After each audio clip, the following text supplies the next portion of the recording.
Hello student, welcome to BK Pharmacy Academy. So today we will talk about how to proceed for diploma certificate and license. So student मैं आप लोगों को बता देता हूँ कि इसमें बहुत सारे प्रोसीजर हैं. अगर आपका सेकेंड ईयर का रिजल्ट आ गया है और आप डिप्लोमा सर्टिफिकेट के लिए अप्लाई करना चाहते हो, पुलिस वेरिफिकेशन के लिए अप्लाई करना चाहते हो, तो मैंने सोचा कि मैं बोर्ड पे आपको लिख के प्रॉपर तरीके से बता दूं कि कितना टाइम लग सकता है, कहाँ कहाँ पे आपके चार्जेस लगेंगे और कहाँ कहाँ पे चार्जेस लीगल है. क्योंकि बहुत सारे इंस्टीट्यूट माफिया, बहुत सारे लोग जो डबल ट्रिपल चार्ज बता के स्टूडेंट से लेते रहते हैं. मुझे बहुत सारे लोगों को कॉल और मैसेज आया करता है कि सर मेरे इंस्टीट्यूट वाले ने 20,000 ले लिया, 25,000 ले लिया, 15,000 ले लिया डिप्लोमा सर्टिफिकेट और पुलिस वेरिफिकेशन का. तो मैं सोचा क्यों मैं इस पे वीडियो बना दूं. अगर आप चाहो तो आप भी इससे खुद अप्लाई कर सकते हो. ना कि इसमें इंस्टीट्यूट की जरूरत पड़ेगी, ना ही किसी कॉलेज की जरूरत पड़ेगी. कॉलेज वाले में आपका जो डिप्लोमा सर्टिफिकेट है वो आएगा बोर्ड से, तो वहाँ पे तो आपको कांटेक्ट करना पड़ेगा. बट अगर इंस्टीट्यूट ना ये मतलब इंस्टीट्यूट को अगर बीच में नहीं लाओगे तो आप अपना काम करा सकते हो. तो मैं आपको एक एक प्रोसीजर बता देता हूँ. याद रखिए ये प्रोसीजर ऑल ओवर इंडिया और एवरी स्टेट के बोर्ड के लिए है. चाहे वो महाराष्ट्र से हो, चाहे वो बैंगलोर से हो, कर्नाटका स्टेट बोर्ड से हो. आज एक लोगों ने कमेंट किया था कि सर यूपी बोर्ड के बारे में बताइए, तो आप लोगों के लिए भी मैंने ये वीडियो सारे ऑल ओवर स्टेट बोर्ड के लिए मैंने लेके आया है, ताकि मैं आपको बता सकूं, समझा सकूं कि कैसे आप अप्लाई कर सकते हो अपना डिप्लोमा सर्टिफिकेट. दूसरा और जो आपका लाइसेंस है उसके लिए कैसे आप रजिस्ट्रेशन कर सकते हो. तो चलिए आइए मैं आप एक एक स्टेप लिख के बता दे रहा हूँ आप लोगों को. तो सबसे पहला आपका स्टेप है कि फर्स्ट ईयर का जो रिजल्ट है, पहला पॉइंट फर्स्ट ईयर का रिजल्ट एंड सेकेंड ईयर का रिजल्ट ये आपके पास होगा, तब आप इसके आगे का प्रोसेस कर सकते हो.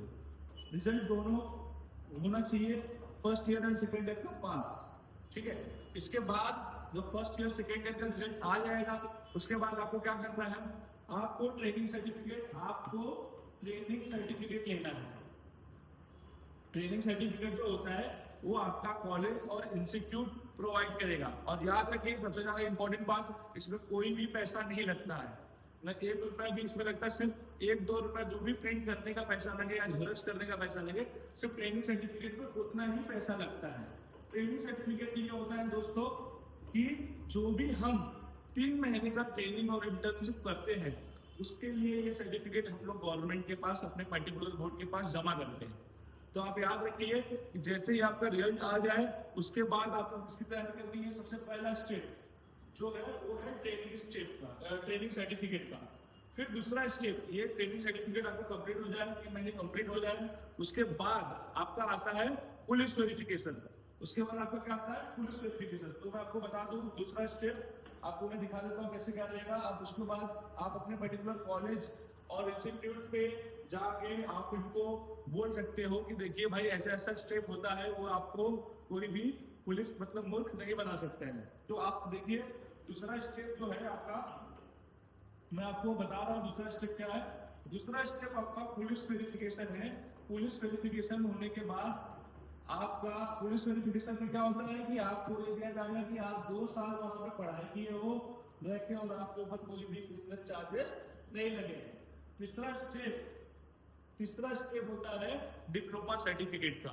डिप्लोमा सर्टिफिकेट जो कि सबसे मेन इंपॉर्टेंट होता है, डिग्री, जिसको मैंने शॉर्ट फॉर्म में लिखा है डिप्लोमा सर्टिफिकेट को डीसी. तो आप ये समझ लीजिए कि ये सबसे इंपॉर्टेंट स्टेप है. इससे ये प्रूफ होता है, ये डिग्री मिलती है. जो डिप्लोमा किए हुए बच्चे हैं उनको डिग्री मिलती है, जिस टाइप में हम लोग कन्वर्सेशन की इसको एक भाषा में बोल सकते हैं. तो ये डिप्लोमा सर्टिफिकेट के बाद ये हो गया कि आपके पास डिप्लोमा का सर्टिफिकेट आ गया है. जैसे कि हमें 10th और 12th में एक पासिंग सर्टिफिकेट मिलता था, वैसे ही हमारा डिप्लोमा सर्टिफिकेट है कि हमारा फर्स्ट ईयर सेकेंड ईयर का रिजल्ट आ गया है. अब हमें गवर्नमेंट सर्टिफिकेट प्रोवाइड करेगी कि भाई मुझे सर्टिफिकेट दो, मैंने क्या किया है डिप्लोमा कंप्लीट कर दिया है, उसका हम लोग को सर्टिफिकेट मिलता है. इसको हम लोग डिग्री सर्टिफिकेट बोलते हैं या फिर डिप्लोमा सर्टिफिकेट बोल सकते हैं. ठीक है. उसके बाद जब डिप्लोमा सर्टिफिकेट आ गया तब हम एक पार्टिकुलर जहां पे भी हम लाइसेंस लेना चाहते हैं वहां पे हम लोग लाइसेंस रजिस्टर कराएंगे. फॉर एग्जाम्पल जैसे कि डिप्लोमा सर्टिफिकेट के बाद आपका एक एलिजिबिलिटी लेटर मिलता है. अब ये एलिजिबिलिटी लेटर क्या है, eligibility letter in the sense आप अपनी भाषा में ऐसा पकड़ सकते हो कि आप लोग एलिजिबल हो गए हो कहीं पे भी ऑल ओवर इंडिया में लाइसेंस लेने के लिए. उसको हम लोग बोलते हैं एलिजिबिलिटी लेटर. इन केस आपने कर्नाटका से आपने डी फार्मा किया, अब आपको करना क्या है कि लाइसेंस आपको मुंबई में लेना है तो उसके लिए जो पर्टिकुलर स्टेट है जहां से आपने किया है, वो स्टेट क्या करेगी, आपको एलिजिबिलिटी लेटर देगी। वो लेटर ये बताता है कि you are the eligible to get the license. अब मैं सबसे आखिरी और फाइनल स्टेप बता रहा हूँ जो सबसे इंपॉर्टेंट है, पांचवा स्टेप। जिस स्टेट में आप लाइसेंस रजिस्ट्रेशन कराना चाहते हो, जैसे कि महाराष्ट्र स्टेट फार्मेसी काउंसिल तो MSPC, जैसे कि आप बोलोगे कि कर्नाटका में ही कराना है तो KSPC, जैसे कि आप तेलंगाना में कराना चाहते हो तो तेलंगाना स्टेट फार्मेसी काउंसिल, जिसको पंजाब में कराना है पंजाब स्टेट फार्मेसी काउंसिल, सब एक स्टेट फार्मेसी काउंसिल का, जिसको यूपी वाले जो बहुत सारे स्टूडेंट हैं उनके लिए भी यूपी स्टेट फार्मेसी काउंसिल। हर एक स्टेट का अपना एक अलग अलग फार्मेसी काउंसिल होता है। उस फार्मेसी काउंसिल का आपको ऑनलाइन अपॉइंटमेंट लेना होता है।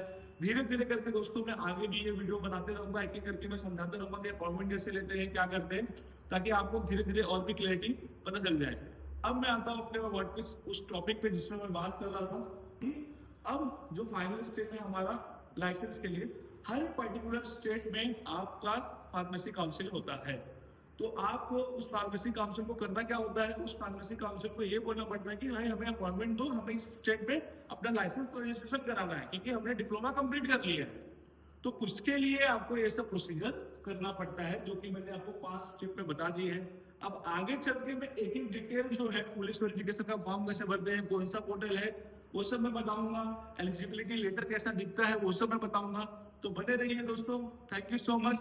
अगर और ये जानकारी अच्छा लगे तो आप शेयर कर सकते हो अपने दोस्तों के साथ, अपने दोस्तों के साथ के अलावा जो भी आपके नीड है, जो पढ़ चुके हैं या पढ़ रहे हैं, ताकि उनको ये इन्फॉर्मेशन अच्छी लगे तो लाइक करो और शेयर करो, सब्सक्राइब भी कर लेना। Thank you.